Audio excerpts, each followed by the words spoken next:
मला वाटतं आपण आपल्या म्हणण्यानुसार आयुष्य जगतो, पण तसं काहीही नसतं. कारण असे काही अनुभव माझ्या जीवनात सुद्धा आलेले आहे की आपण ठरवलेलं एक असतं आणि होतं एक.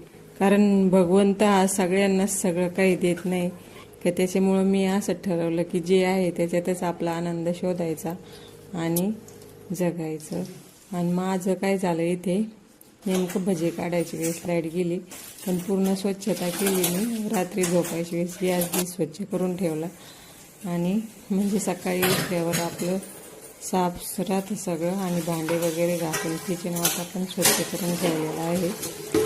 आणि असेच मी आता मिनी ब्लॉग टाकणार आहे. तर तुम्हाला जर माझे व्हिडिओ आवडले तर चॅनलला सबस्क्राईब करा आणि माझे व्हिडिओ बघत राहा. धन्यवाद.